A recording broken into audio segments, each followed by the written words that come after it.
Hi, I'm Johnny from UltimatePaperMache.com, and I've got a new project that I just now finished. As a matter of fact, I kind of finished it right when the video camera was turned on because I had a little boo-boo that I forgot to do, and so I finished it right there in front of everybody.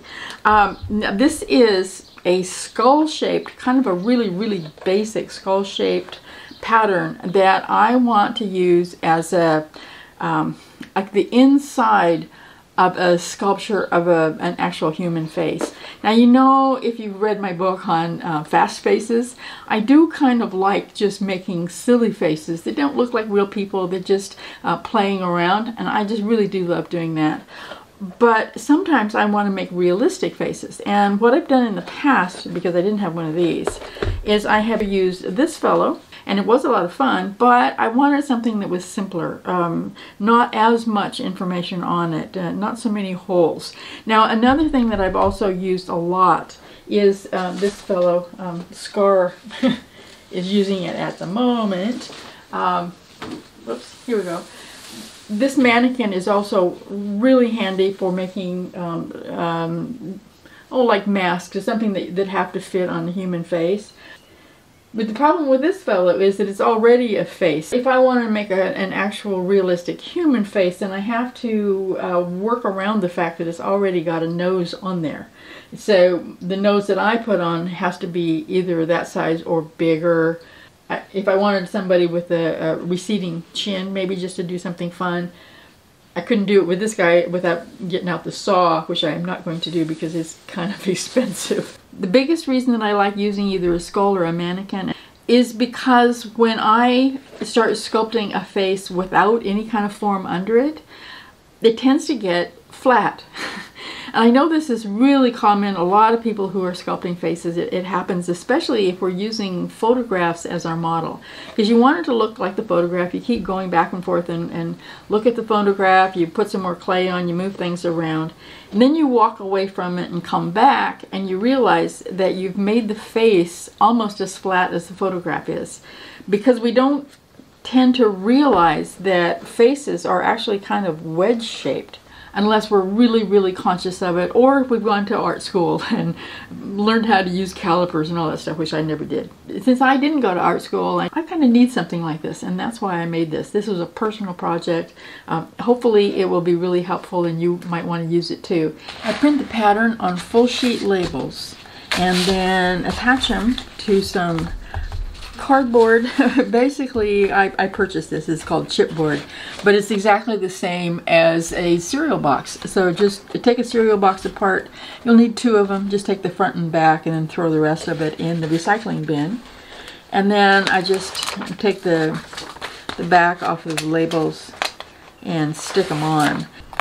So go ahead and cut them all out as carefully as you can. Now this one is actually a little bit tricky. That's because this is a cup. This is the eye socket, and it cups upward, but it also has part of it right here is the bridge of his nose, so that is going to bend the other way. So we're going to turn it over. We're going to put the darts together, and now we need to connect them at this point where, you know, it's the bridge of his nose. And we're going to bend these down because this goes around his nose. On the forehead piece, we put the darts together and it folds downward like this. And then we've got another tricky part, getting the eye sockets to match these curves on the forehead. It's going to be a little bit tricky.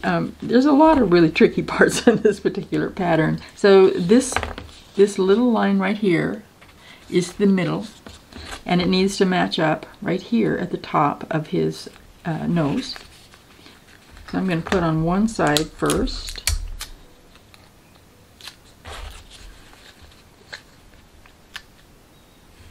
Lining it up with that seam as closely as I can.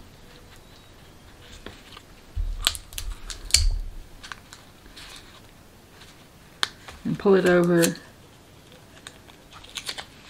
and tape it down, again pushing things together so that the curves will match. They don't really want to, but you can push them around.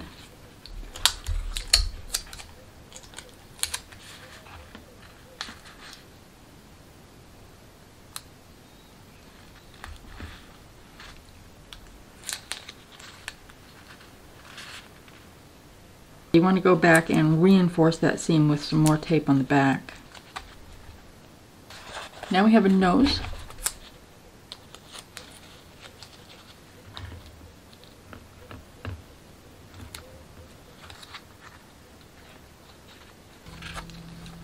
Five and 6 are the cheekbones. We're going to put them right here. We're going to turn them over. Some seams are easier to put together from the back, and some of them are easier to put together from the front. It's going to be easier to line up this curve if I attach it down here first, because I know exactly where that goes. Now I can use my tape to pull the rest of it into the curve, and then pull this down so that it will match.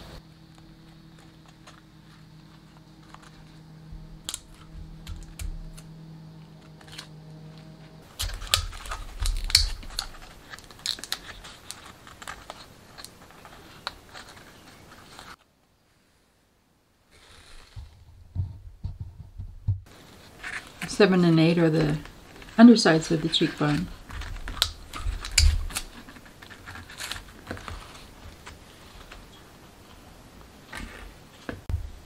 Piece number 9 is the muzzle, and the darts point up towards the nose. Now, the easiest way to do this one is to do it on both sides first.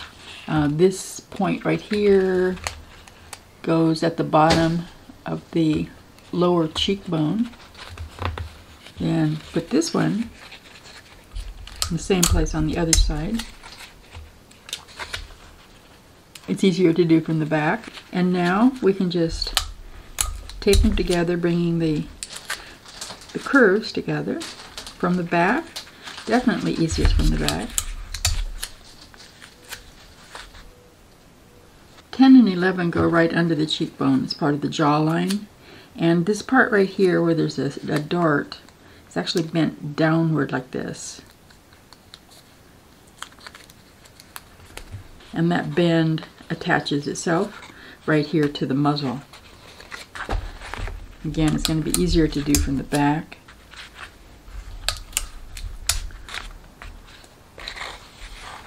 So it looks like that. 12 and 13 continue the jawline.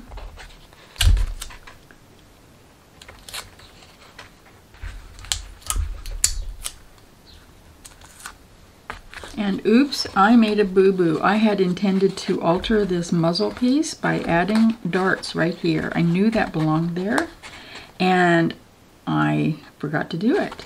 So my pieces don't fit. I'm going to go make a change to the muzzle. These patterns take me a really long time to make just because of that. See, it's just like a 1/16 of an inch off. Well, you're just seeing creativity at work. So I got the piece fixed. I added those 2 darts that it needed, and now it fits like it's supposed to. Got a muzzle on there. 14 and 15 go under the jaw. 16 and 17 are the side of the head right above the ear, and this little flap on the tail has to curve upwards. If you can see that.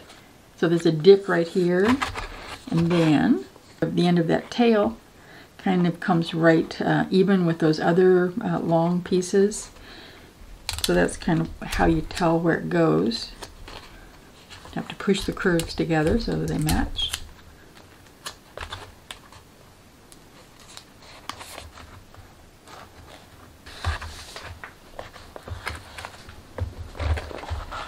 '18 and 19 go at the top, and the center line, the center seam, is the one with 1 dart.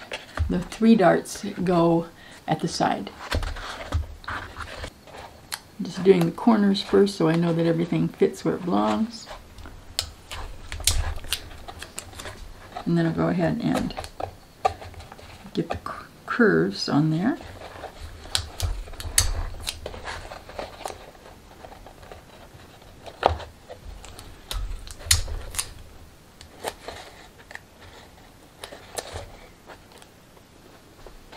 Now just 2 more pieces.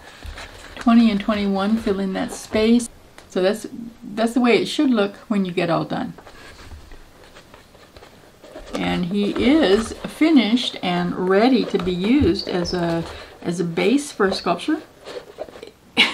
Of course, if you're actually taking an art course and learning how to do portrait sculptures the old-fashioned way, you know, the regular way, your professor might not approve of this, but for those of us who just do it for fun, I think this is going to be a huge help. It's going to save us a lot of time, and it's going to make it a lot easier for us to be happy with the sculptures that we end up with. Now, this pattern is on my website now. I'll put a link to it right down below. There's going to be a small charge for it, but I think it's worth it. Awful lot less expensive than the skull or the mannequin were.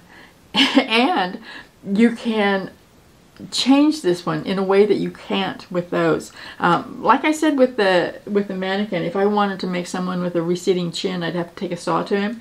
Well, I wouldn't do that with him.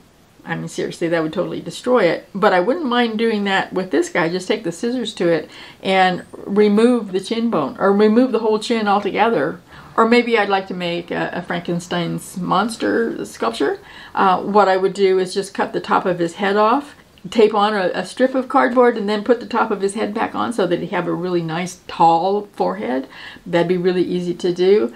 You wouldn't be able to use the same one for your next sculpture, but that's okay. Just print out another one and make another form. So I think this is going to be just really fun. Like I said, the pattern is going to be on my website now. You can find it at ultimatepapermache.com/patterns. You have to scroll down for it, or click on the link right down below and it'll take you directly to this pattern. Now, I'm hoping that you'll go watch the next video that shows you how I made this guy. I'm going to get started on it today, and that will be up at the same time that this video is up. So go ahead and look for that, and then come visit me, ultimatepapermache.com. I'll see you there.